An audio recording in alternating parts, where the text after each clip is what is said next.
talk sport whenever we come around. Welcome to Nigeria Super Fans Forum. My name is Oluwafemi Ashalu, and on the menu today, it's a full package, I tell you, and it is for free. We are not charging for that. Today we'll be looking at the conquest of the Nigeria Flying Eagles, where you can call it a conquest. Nobody expected them to have picked a semi-final ticket in the ongoing Waffle Bay Championship in Niamey, Niger Republic. And of course, we'll be looking at the squad that has been released by Super Eagles assistant coach. I'm talking about Salisu Yusuf for the upcoming friendlies between Nigeria and Ecuador, as well as Nigeria and Mexico. We'll be looking at, of course, African stars who will be doing, of course, great things this weekend. And in Ghana, something is actually happening. And of course, we'll be taking you closer to the action as far as that is concerned. Kayode Gundare is around in the studio. Kayode, once again, you're welcome. Thank you very much. It's nice to see you again. It's always nice to be here. I'm surprised that you've not acquired your form.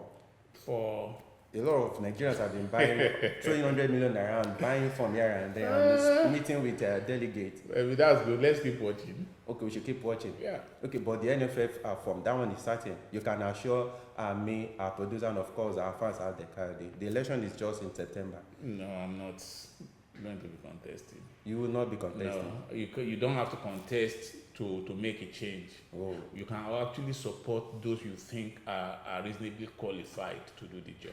Okay, so I will hold that with a pinch of salt, because of course we've heard a lot of our politicians say they will not be contesting, and at the end of the day you see their banners everywhere. Kayode, let's get started now. Yeah.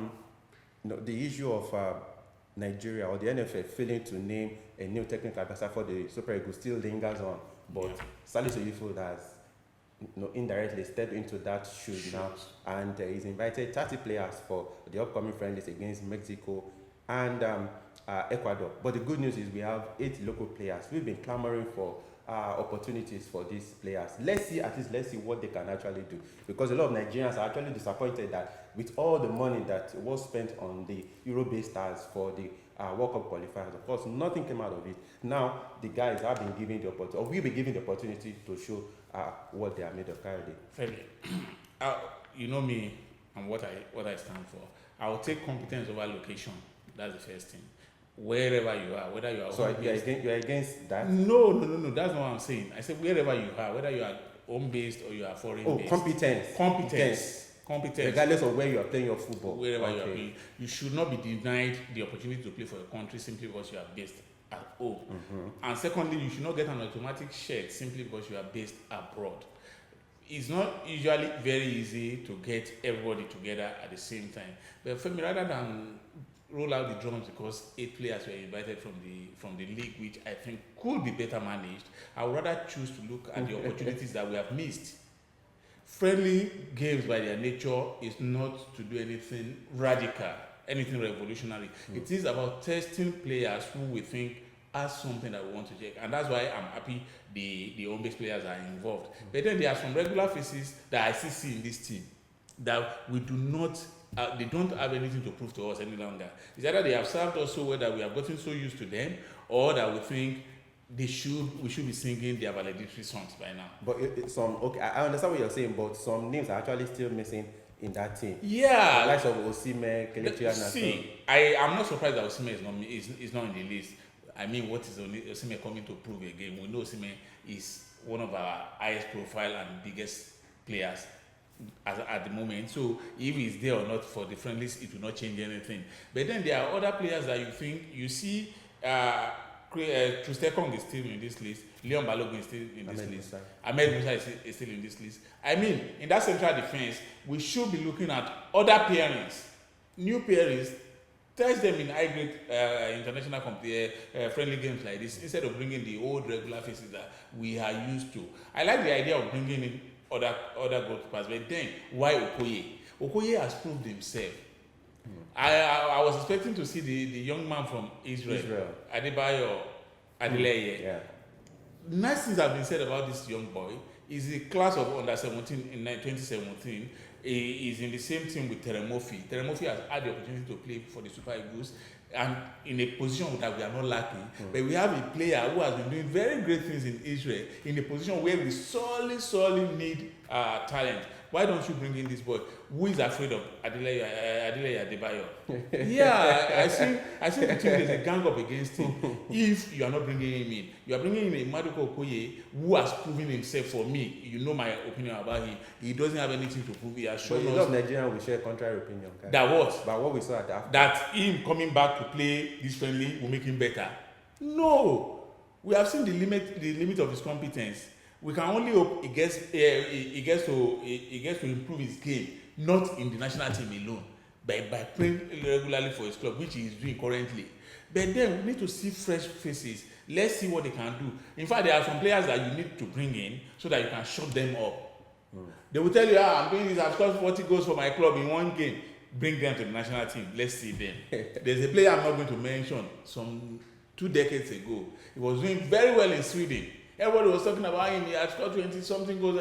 They brought him in 33 or 35 minutes that he was on the field. He started the game actually. I'm not sure he touched the ball more than 2-3 times. The times he saw the ball was actually playing him, not him playing the ball. So after that, he was not invited and he couldn't say a word again. Those who were promoting him were shut up. So for me, you need to bring in players. Let's test as many players as we can before the competitive AFCON qualifiers will begin. Okay, Akad, this is talking about this list. Afis Ababatunde Nursery, Kwara United midfielder, is arguably the best free kick taker in the league. And he's saying that if he's given the opportunity, he can replace JJ Okocha as a free kick taker in the Super League. He should not seek to replace JJ Okocha. He should seek to be Afis Nursery.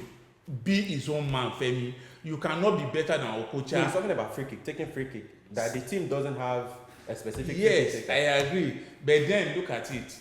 In the number of goals that Okocha scored, how many of them were free kicks? Let's be honest with ourselves.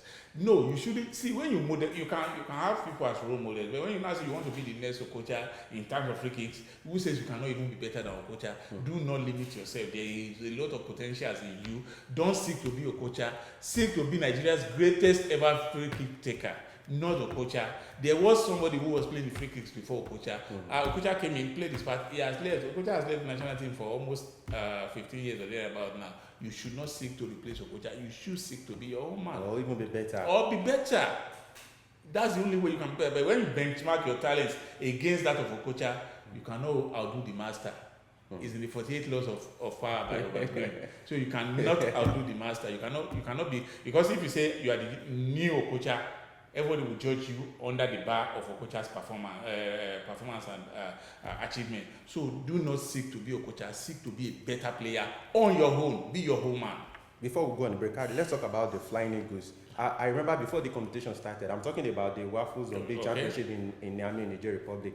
Dudu Rume, who worked with Ladan Boso, came out to say Boso does not have anything to offer. But surprisingly, no, that was Godwin. Oh, sorry.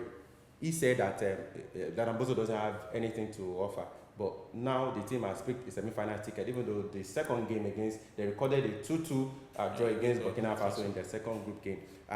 Well, not as convincing as the 2-0 they recorded against the Black Satellites in the first game. But let's talk about Akayode. Are you surprised? Yes, I am. Oh, you didn't expect the team to? I didn't, and I will tell you why. Because like we said on the last time we were on this program, Femi, because of this nature of groupings that CAF has done with Wafu B, Wafu A, the Wafu B, where Nigeria, Ghana, Senegal, Ivory Coast are, is the strongest subunit in CAF on the continent.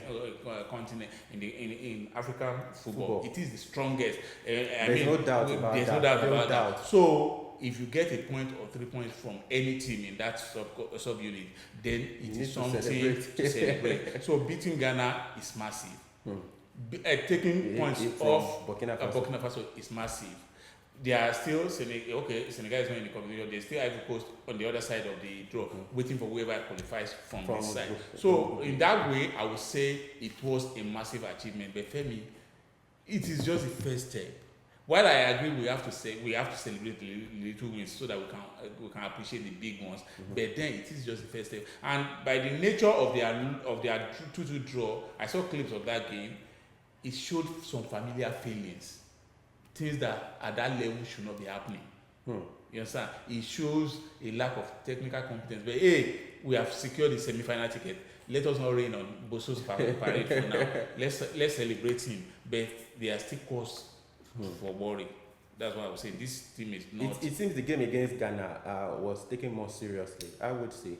Because consciously or unconsciously, I agree with you. Because I saw the clip of that game. Yeah, I also the players were. They did. And yeah, Ghana was not also too bad, even though Nigeria dominated that game. Ghana was not too bad in the fact that there were one or two balls that could have changed the destiny of the game. If they had equalized with that ball that hit the bar, it could have changed the completion and the destiny of the game. So for me, it is not enough to say our achievement at this competition is that we beat Ghana. Don't forget that we're still going to qualify for the AFCON, the under-20 AFCON in Morocco, I think Egypt. Then you have to get to this competition. You see, before, between 1981 and 1989, it was Nigeria all the way winning this competition for keeps. Yeah. You understand? It was sure that we were always going to win. Now other countries have come up. We should be trying to win. We haven't won this WAFU. We haven't won it before. We should try to win it. But Femi, don't let us get ahead of ourselves. Let us take this a match after a step at a time. Okay, but let's talk about Group A now. Ivory Coast, they picked their ticket to the semi-final now, and it seems Niger will be playing their last group game against Togo, and they'll be needing at least a win. At least a win. And if they do that, then Benin gets a win against or a draw at least against Ivory Coast. They might likely be tied upon, and it have to be no. As it is now, Benin have 4 points already. So all they need is a draw against Ivory Coast to go through as the second team in that group. If they do not get the draw, if they lose that game and Niger win by a higher margin, tied on 4 points. So it will be head to head and all that will come to play. Exactly, that will come into play. To be fair to Ivory Coast, they took their chances in a group that is relatively weaker than the other side. Certainly. Because on this side we have Ghana, we have Burkina Faso. They are strong teams in African youth football. You can even talk about Togo, where the whipping team in that group. But on the other side we have Niger, who are not particularly heavyweights. We have Benin Republic and Togo on that side of the defense. So all no caps, Ivory Coast deserve their 6 points. They are top already qualified. They are waiting for who is going to be the second from Group B, which could either be Nigeria or Ghana or Burkina Faso. Because all Ghana needs to do is, because now the way things are is in a 3-man group, in the 3-team group, which is the first thing you have to aim for is to win, to be in a comfortable position. That's what Nigeria did with their first game. The next best thing is not to lose. That's what Burkina Faso did with their own first game. The last best thing is, even if you lost your first game, you are still in control of your destiny by winning the last game, which is where Ghana is now.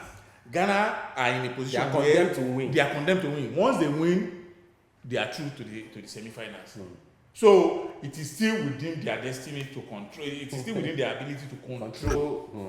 So all is still fair and square in Group B. Although Nigeria have qualified for the semi-finals, but they are not sure of top spots yet. It depends on number of goals. Particularly Burkina Faso defeats Ghana by 2 or more goals margin. They will be the top team. Nigeria will have to go and face Ivory Coast. Wow. So it's all good. Group B is where all the action will be now. I don't want to miss the last game, which is Ghana Burkina Faso. That's the game of the whole tournament for me. And for our Ghanaian viewers, your coach, I'm talking about Karim, is to blame the weather for the defeat to the Flying Eagles of Nigeria. Let's see what he will blame for if eventually I don't want us to take away to lighten the place and position of weather in football, in sports generally. I know what he's talking about. Niger is the kind of weather that Ghanaians may not be used to. So Nigeria and Nigerian weather is kind of similar. No, if you've been in Nigeria for the past 3 months, you understand. You can understand that you will get a little bit. It will be easier for you to get used to that weather. One, then the Africans, especially in West Africa, if they're in the North Africa, I can actually understand where Zito is coming from. You know how cold Ethiopia is. You don't want to know. Ethiopia, Kenya, going towards the Southern African. From the east to the I'm South telling Africa. you, I've been in Europe. The kind of cold in Ethiopia is what you see in South Africa during winter. It is mind-numbing. So if you now go to Ethiopia, because that one comes with this shortness of breath that you cannot run 2 meters before you start gasping for breath. So if you go there now and you lose a game and you say it's because of weather, people say, are you not Africans? No, Femi. I understand where Karim Zito is coming from. The weather is a big factor in sports. Okay, anyway, because the camp of the Flying Eagles, they actually appreciated the Nigerian Football Federation for sending them a week to Nigeria, a week before the competition started. They say it helped them to actually acclimatize. So, and some of the guys who are thriving most for Nigeria at that competition, Femi, is it by coincidence that they are northerners? They are used the boy who plays for Mekonkule FC. Yes. They are close to Nigeria. They are based in the north, so they understand the weather. You've been in the north, you know how the weather is there. So you understand what I'm saying? Okay, so at least Abdulkarim Zito has a defense attorney right here. Let's quickly go on this break, and we'll be back to talk about what the Ghanaian Football Association are doing to check betting in the Ghana Premier League. Please stay with us.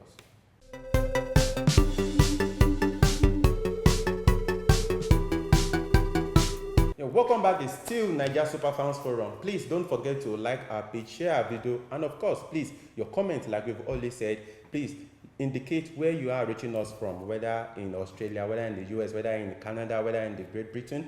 Please ensure that you indicate where you are reaching us from. And don't forget, please subscribe to our channel. Kayode, before we go to what the GFA is doing to check betting in the league in Ghana, let's talk about yesterday. CAF eventually came out to approve or to announce that Godswill Akpabio Stadium, that beautiful city, readiness of champion, will be hosting this year's CAF Confederation Cup. Well, I think apart from the... I think you've been there. Several times. I've had very wonderful memories. But you don't always take me along. That is I've had very wonderful. I have very wonderful memories of the stadium and the city of Uyo. Uyo is a very beautiful place to be. The stadium is top notch. I think the facilities there after the National Stadium in Abuja, I think that's where we have the best facilities in the country.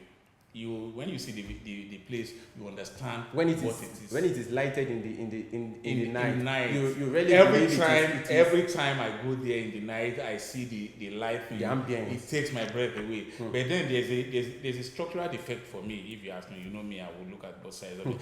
For journalists covering events at the stadium, that place is not purpose built for journalists, because if you are going for post-match briefings after the game, in order to get to the media center, you have to turn, which sometimes you have to go out of the stadium. Then before you go back again, when you now go in again, this shouldn't be. It's not like that at the Abuja National Stadium. That is, you just open a door from the press tribune and you get into the media center. That is the standard everywhere. In fact, I was joking with some colleagues once. I said I think this was an afterthought. They didn't think about a media center when they were building this stadium.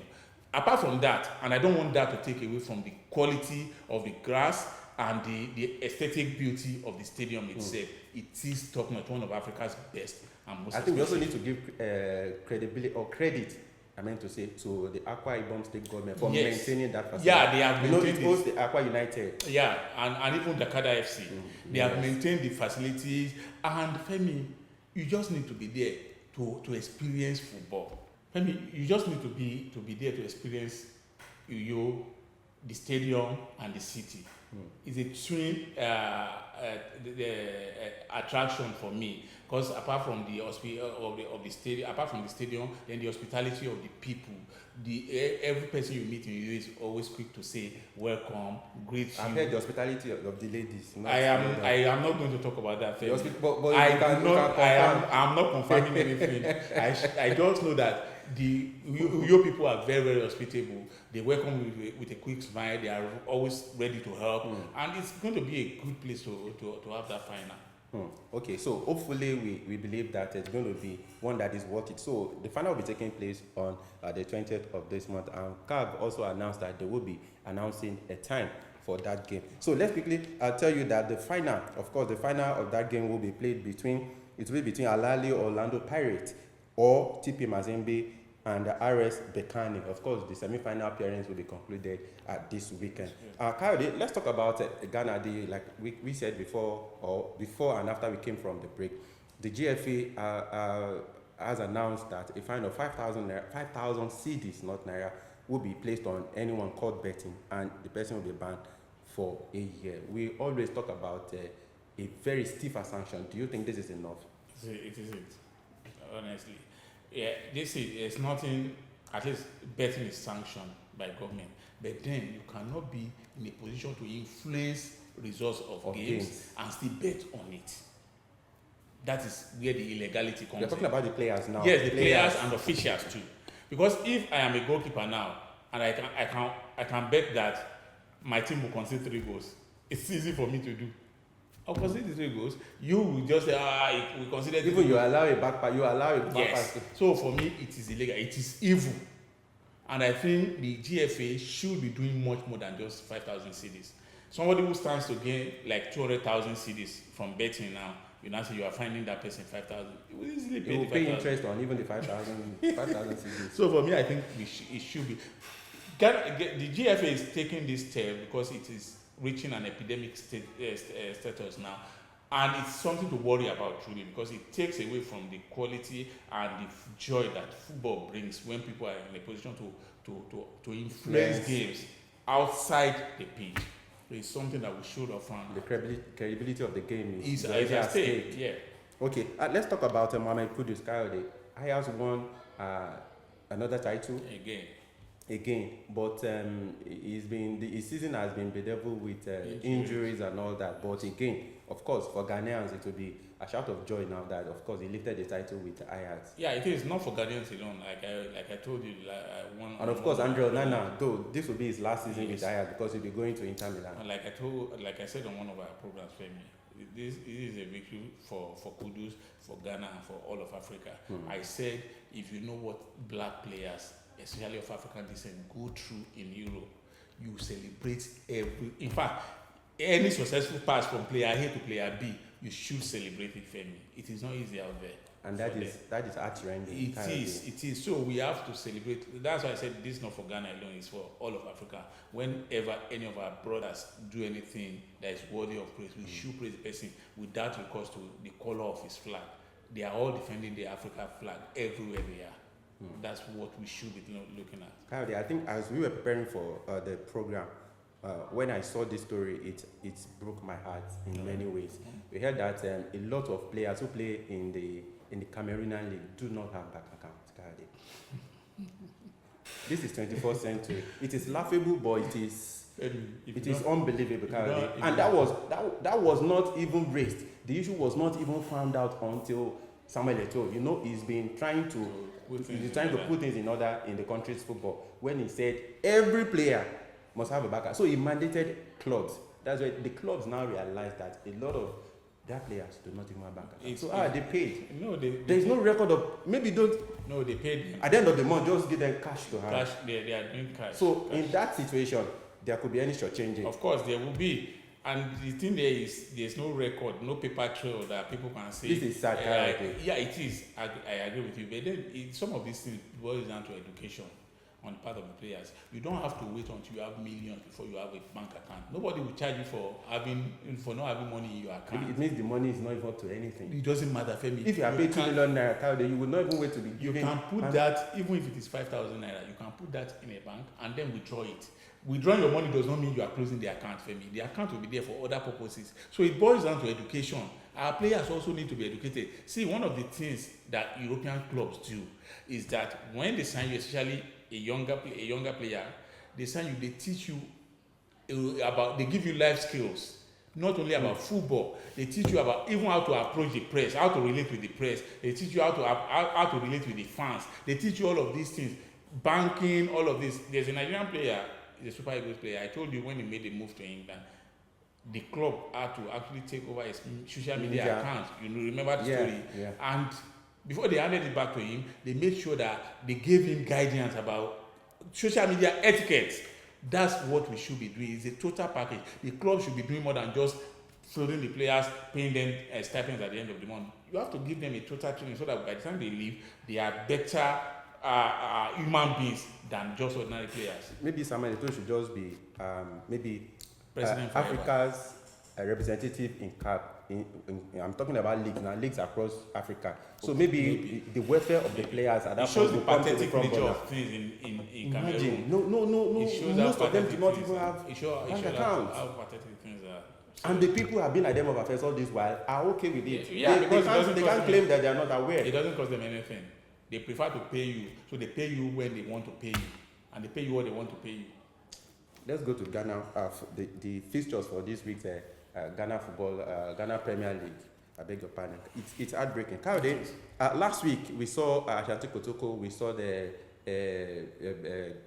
what's the name now? Ashanti Kotoko. They all drop points. Yes. And of course, this weekend, let's quickly roll out the fixtures for the Ghana Premier League for week 29. Hearts of Oak, of course, they will be hosting Bibiani Gold Stars. Edwana Stars will be hosting Elmina Sharks. Beckham United, who are second. They also dropped one last week. They will be hosting RTU Coyotes team. Bericom Chelsea, of course, will be hosting Medema. King Faisal will also be hosting 11 Wonders. Accra Lions will travel to face Wafa. Then Great Olympics, of course, will also travel to face Karela. And we have Legon Cities. They will be hosting Dreams.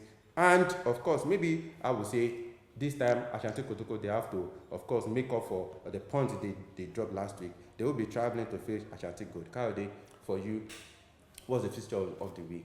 I think now, luckily for Kotoko, they drop points and the others, the chasing pack also drop points. So for them, the weekend, the week ended where it started. Now, they cannot afford to be the only ones dropping points again.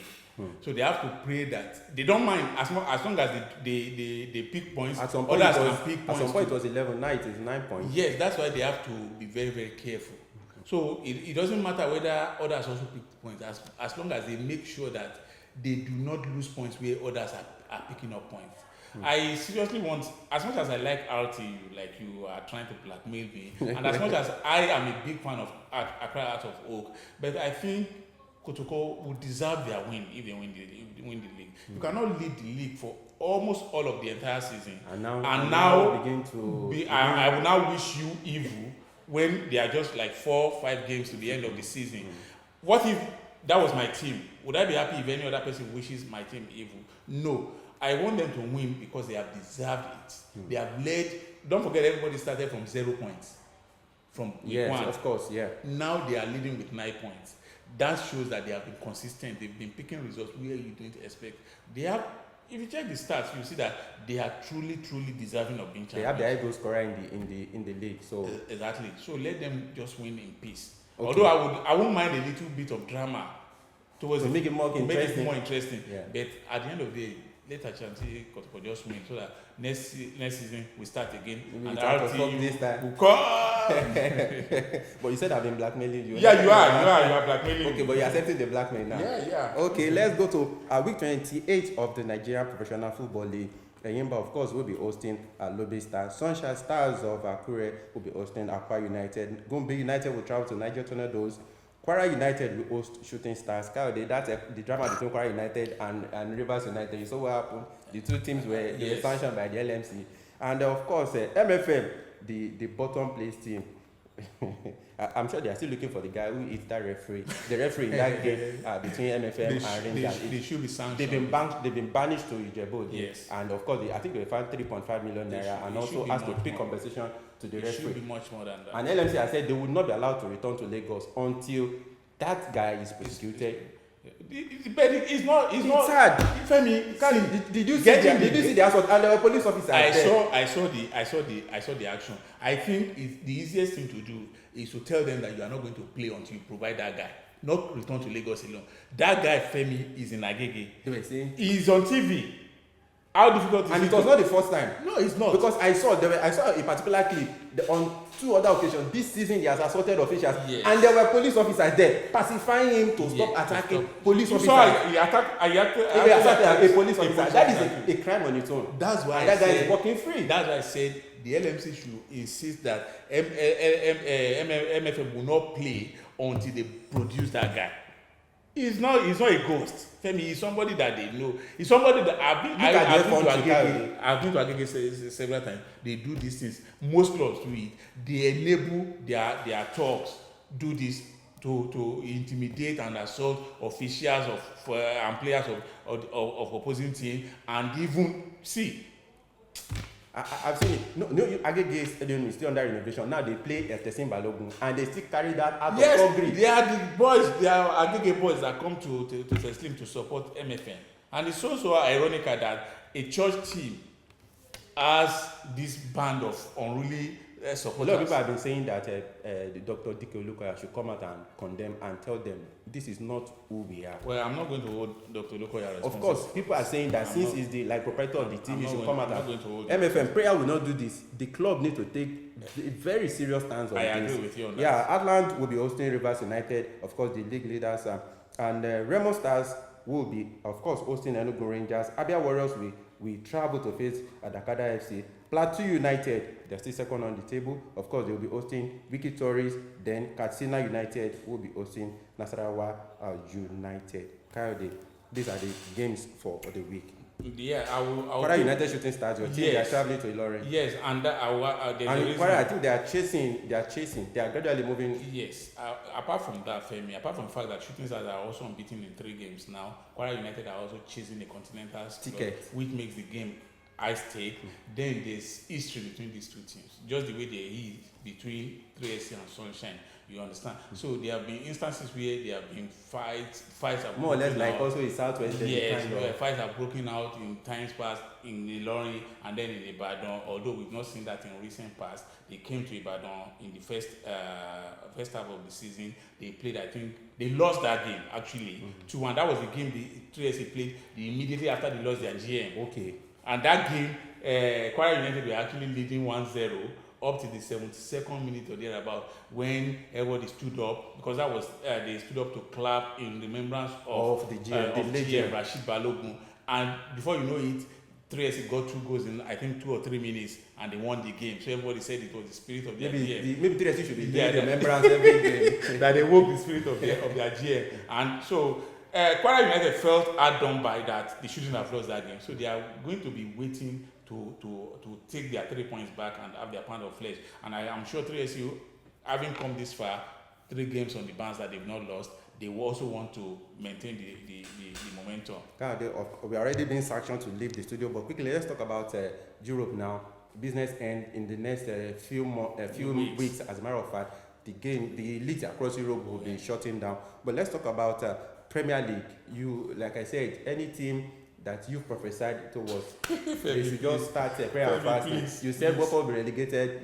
Last week they got relegated. But now we have a Leeds, Burnley, and Everton, waiting to join Watford, and Norwich already relegated. So out of these 3, Caldi, I think I see Everton escaping.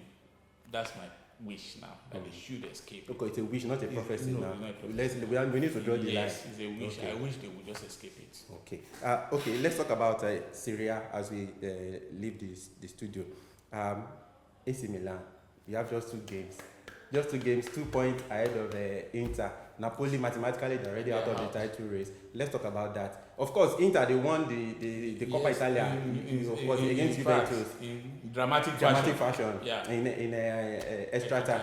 Yeah. So Inter, I know you of course certainly favored AC Milan to there's only one Milan. But let's be realistic now.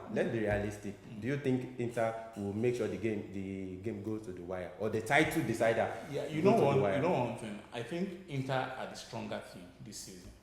Fine, defending champions, they are still the stronger team. But Milan have just been able to find more consistency. That's the difference. That. I agree with you. That's the difference between those 2 teams. So I will not take anything past Inter until the title is given to us. I'm not going to say anything cannot happen, even in the last game. There are 2 games to go, but Milan have to work harder than ever in order to just see these 2 games through. We need like 4 more points out of 2 They're games. playing and a difficult game, Very Atlanta. difficult. Exactly, Atlanta. Although we beat Milan beat Atlanta in the But I first think game. Milan has been kind of maybe predictable at the San Siro this season. No, that's what Or I'm vulnerable. saying. That's what I'm saying. They are, but they have done more over a period of time than than Inter. So that's why I think with that consistency, they will just see these next 2 games. Okay, so we need to quickly run out of the studio before our producer say, "Come on, guys, what are you?" It's already chasing us out. Kade Ogundayo, once again, thank you for. It's always my pleasure to be So here. please, don't forget the NFF form. As soon as I will volunteer to acquire that form. I know you bought the 100 million naira already, but that NFF form, it's on me and the producer. And for you out there, we can't say thank you enough. Don't forget to please like this our channel, subscribe to our channel, keep your comment coming, indicate where you are reaching us from, and please share our videos. Thank you for always being with us. I remain Oluwafemi Ashaolu. I say have a sporting weekend for yourself. Bye for now.